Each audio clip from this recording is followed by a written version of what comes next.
and just think outside the box and get the views. Oscar De La Hoya wastes my time. Boxing is the best, the purest, the most beautiful sport in the world when the best fight the best. I mean, I think he should go down and win a title at 160 because he won at 47, 40, 54, 68. Go get 60 and you got to close it out. That's fine. Us fighters who get in the ring and risk our lives, you know, there's enough pie for everyone. When a boxer gets a taste of 7 or 8 figures near the end of his career, Oscar De La Hoya says he will always make a mistake, and to cement his reputation, Terence Crawford just climbed a mountain and beat Canelo Alvarez. Crawford versus Canelo, which I feel Crawford will win. Yeah. Okay. But it'll be a great fight. In a talk with Ariel Helwani, Oscar said that the result did not surprise him at all, and he didn't just pick the winner because he figured out why days before the bell rang. I've always been impressed with Terence. Yeah. I was not surprised at all. I mean, I called him, I don't know how many days before. He was sure of his call when the Canelo train derailed because he knew something about it, and that's also what has used him to tell Crawford what must happen next, as it wasn't a guess because a skilled surgeon who knew the fighter's flaws better than anyone else gave him a serious beating. So when you hear what he says next, it's important to remember that. And what did De La Hoya think was the final flaw? Because it wasn't about strength or chin, so Oscar put it out very well by saying Canelo gets lost when you move on him a little, and he said that Canelo's feet were stuck to the ground, which made him a fixed target for a boxing computer like Crawford. I know Canelo, I promoted him. I know exactly what he cannot handle and what he can handle, where he looks great and where he doesn't. And Crawford was the perfect opponent or fighter to derail the train. That was the bottom line. You move on Canelo just a little bit and he gets lost. Oscar said again on Clapback Thursday that Crawford was just messing with Canelo and making him look stupid, and he shot back that Crawford is older and didn't accept any excuses about Canelo being old. Makes me horny! Yeah, baby! To tell you I told you so! I told you! I predicted the Canelo Crawford fight like a goddamn fortune teller! You're the Oracle? Canelo's feet were cemented on the canvas as he was hitting air. What the f was that? Props to Crawford. Thank you. He came up 3 weight classes and fought a beautiful fight. Good job. What a great performance. Did you get what you was looking for? Like taking candy from a baby. My candy! Study is very important because it shows a difference between Crawford's skill and Canelo's specific weakness, as Crawford won because he took advantage of a very specific weakness in his opponent, but his next opponent might not have that weakness. He just played with Canelo, made him look silly. And before you start with your shit about Canelo being old, just know that Crawford is older. I'm too old. That's not an excuse here. Look, I promoted Canelo's entire career. Put some respect on it. And it was a huge flop. How do you like them, Max? The only real fighters he's faced were Mayweather, Bivol, and Crawford, and they all toyed with him. It often turns out to be the best way to beat a certain opponent, and there's no getting around this. So the tough answer from De La Hoya when Ariel Helwani asked him if Crawford would quit as a champion was no, and when asked why, he said because I do like 7 or 8 figures now, so he might try something else. And this is the biggest problem for Crawford, as it's not a punch, a right hook, or a weight class, but it's a catch, so Oscar said that a boxer will make a few. It'll silence a lot of doubters. Not all of them, but it'll silence a lot of doubters. And he can move on to the next challenge. And then that next challenge is possibly a top 10 in the... Could be even more dangerous. The smaller Charlo has speed and fights harder, and he's in your face. It's a great payday for him, and he's obviously he took that into consideration when making the decision. It's going to be a tough task. I mean, 2 weight divisions is historical. If he wins, and 2 weight divisions, if he loses, he has the perfect excuse. Payday late in their career because he has seen this movie before, and you're no longer hungry for the title. Instead, you're happy with your bank account. So the mistake ISNT that they failed to train. But when you fight who you fight, why you fight, and how money can make you feel a little lazy, as it changes everything. Not at all. Now he's making the big bucks, right? Well, now he has a taste of 7 figures, 8 figures, whatever it might be. Once you get a taste of that, towards the end of your career, you're going to make a few mistakes. The advice that you can follow is to notice when your drive changes from wanting to be great to wanting to make money, because that's when you become vulnerable. So take a seat, Terence Crawford, as you beat fighting in the face, and the phone is going off with every deal being huge, so you think you can lose. And this is the exact time De La Hoya said a fight with Charlo would happen, because that mistake is summed up by Charlo as Oscar said it was possible for him to choose the wrong opponent and lose. And when asked why Charlo, he said because Charlo is more scary than Canelo, as has not caught off guard, and he weighs 154 pounds and has a grudge against someone, and he was determined to make up for his loss to Canelo. So he stands for the standard trap fight where fighters who are already looking past and might see this high-risk, hard-to-beat opponent as just another payday. Ring fight. I mean, he just showed up for a paycheck. Canelo, obviously, like I said, on quicksand, throwing bombs. He won easy. But anyway, look, if we want boxing to survive, if we want boxing to thrive, we need super fights, like all the time. Fighters must fight each other. We have to come together. Promoters, Eddie Hearn, Al Heyman, Bob Arum, whoever's out there, let's come together. I'm calling you out. Let's come together. Let's meet the power of the minds and come up with something, because boxing... Crawford has to deal with more than just Charlo's skill as the urge to be careless in this fight, since the last one looked so easy. But what about the risk to your health? Because no need to forget about Charlo, since he has already felt what a real super middleweight is like to be strong. And after losing to Canelo, Charlo was extremely honest and said that Canelo is a beast that takes advantage of mothers, and that might have made me feel that way more because it was my first time in this weight class, as he told her he wished he had put on more weight. I'm not going nowhere, and just jumped right into it. And Canelo's a motherfucking beast. You know what I'm saying? He an ox. Maybe I felt that more because of the fact that this is my first time at that weight division. I wish I could have gained a little bit more weight in between from the weigh-in to that time, but I can't control my body, and I can't, but like God had this already written. And, I'm glad that I was in there with, to put on the performance for Showtime pay-per-view. In your perspective, why don't you think he could have stopped Charlo? No, he could have stopped Charlo. He should have. I mean, first of all, you had a fighter who was there just for the payday, literally. I mean, he's in the biggest stage of his life. Go out there and take some risks. Fight hard. People paid their money. People buy it on pay-per-view. Fight hard. Because when you fight hard, you don't lose anything. When it's a great... Charlo's best tool now is the experience he has gained, as he has a good idea of how power at 168 feels, and Crawford, who started a career at as little as 135 pounds, may have been able to handle Canelo, but Charlo is now used to him. So the fact that Charlo told Crawford about Canelo's strength is a clear message to him that you don't know how to use the force you have, because it brought Charlo a super middleweight down to earth, which makes him much more dangerous the next time around. And De La Hoya was very angry about the fight between Canelo and Charlo. Canelo got good inside game, but he gonna have to get past Charlo long arms. And Charlo, he can use his reach good. He's strong. He got a good jab.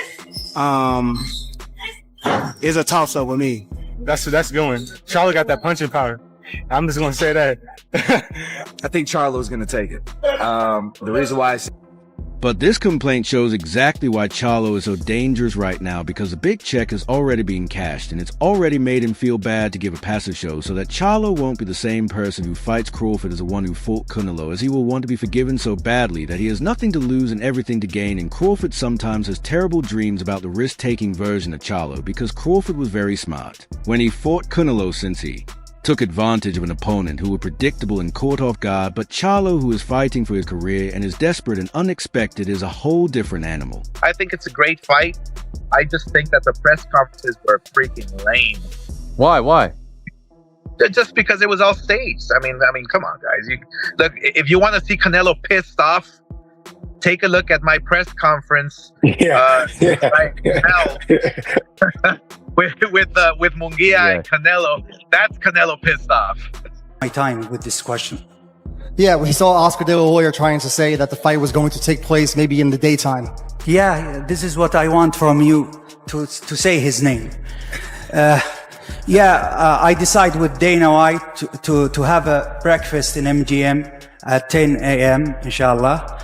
Then we will go to the arena to have the fights quick, and after that we will go dinner to Carbon, and in the night we will watch Conjuring because it will launch in September.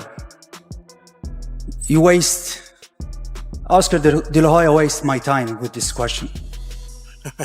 Of course, this is in the peak. This is the boxing, the sport number one in the world. People say he beat a bad boxer named Ricky Burns, a 5'5" Gamboa who was putting on weight to Jose Benavidez, who had been shot in the leg of Kell Brook, whose eye sockets were broken and left him almost blind, and Errol Spence, who had been in a car accident and had his retina removed, and some even say that the Canelo he beat wasn't fresh and had slowed down. So if you agree with this idea, Charlo, who ISNT recovering from an injury that could kill him, could be one of the first truly great healthy. Bigger opponents Bud has ever faced, but let's disprove that idea about damaged goods right now, because it's not true as one thing that beats him all is fighting IQ, and there was a talk on Reddit that said Canelo only had problems with boxers with higher IQs like Mayweather Bivol and now Bud. And this is a truth, because Crawford doesn't just win by time, as he does so by breaking down his opponent's whole mind. So he doesn't just beat fighters, but he takes them apart and they use the damaged goods. Excuse all the time, so Crawford's mind is his most powerful weapon, and he would use it against Charlo. So the problem is not his resume, but it's about whether his IQ can once more help him figure out how to beat an opponent who is naturally bigger, stronger, and more desperate. And Oscar said the fight between Canelo and Charlo was dull, right? He did for sure, as during the fight, they only threw one punch. So he said, so are you posted on social media? The other day, you're kind of fired up about the Canelo fight. Why didn't you like that fight? Posted on social media the other day, you're kind of fired up about the Canelo fight. Why didn't you like that fight? Because it was boring. What? I mean, when a fighter throws one punch, when two fighters throw one punch in one round, I mean, what do you expect? I mean, I'm a fighter who has been in there, in the line of fire, throwing 100 punches around.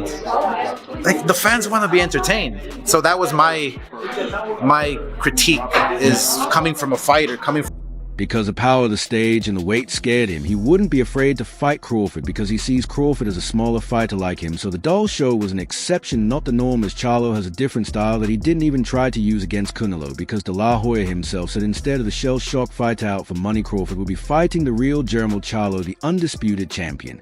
And that's a terrible mistake to make, so what the La Hoya said about money is just the start of the story, as the real action is happening outside of the ring, where promoter wars, backstabbing, and billion-dollar cases are making it unsafe for all fighters to work, because the ring is directly affected by this drama.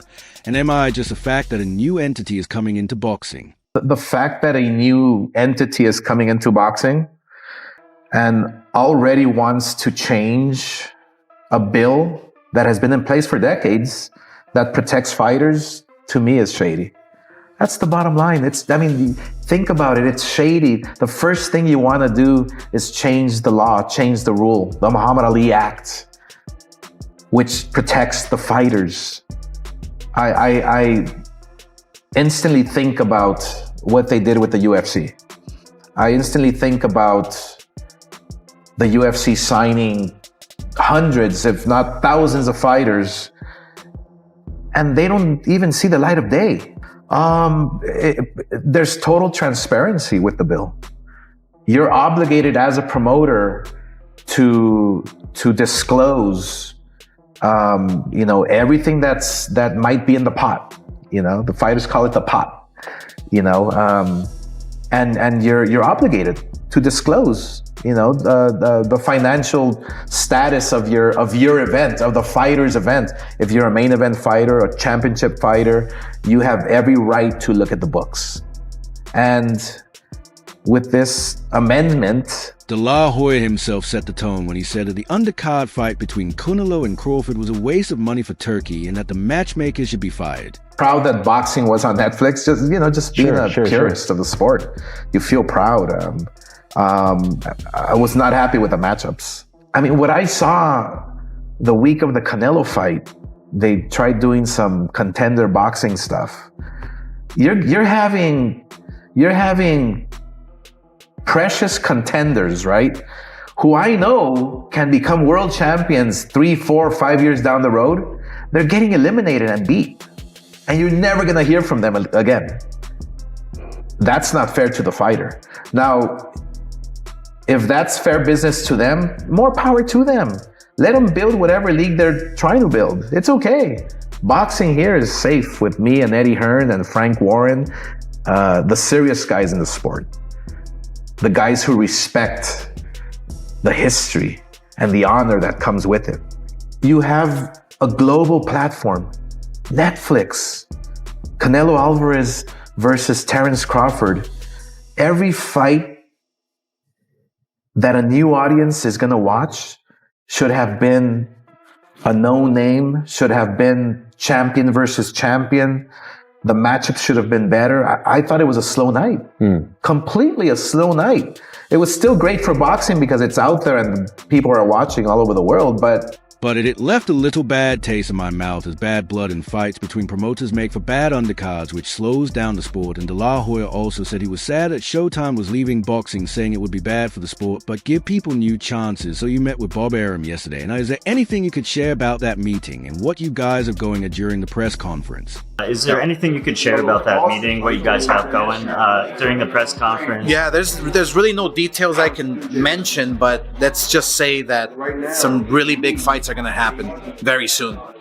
And that's why I called out all promoters like Eddie Hearn, like Al Heyman, who's probably going to be impossible to talk to because nobody ever sees him.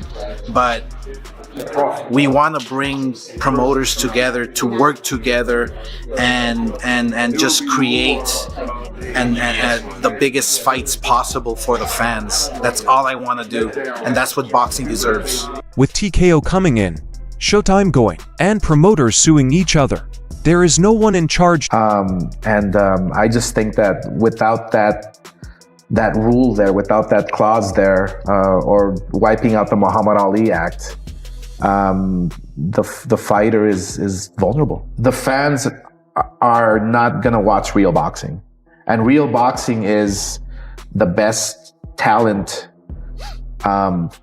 that's developed fighting the very best talent.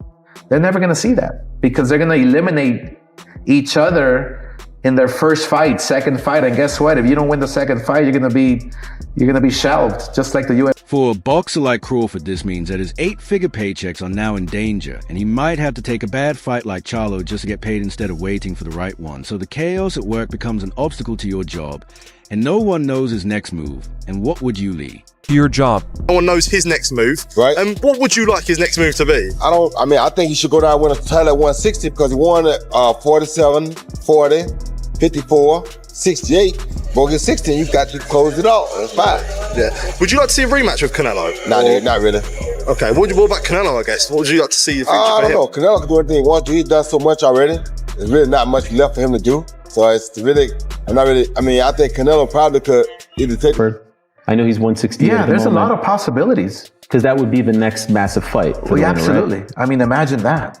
That would be the next massive fight. But then you have guys who are, the gatekeepers like Fundora. Yeah. Who's an amazing champion. I don't know how marketable that fight can be. We have to go through the system. And the system is WBA, WBC, WBO, and IBF. Because fighters, first of all, love fighting for world titles. That's the... Boots and Virgil are the only people he can't fight, and he has to choose who to fight every time, as he only has 38 years left before these younger hungry lions take over. So do you think there's any chance the winner of that fights Terence Crawford?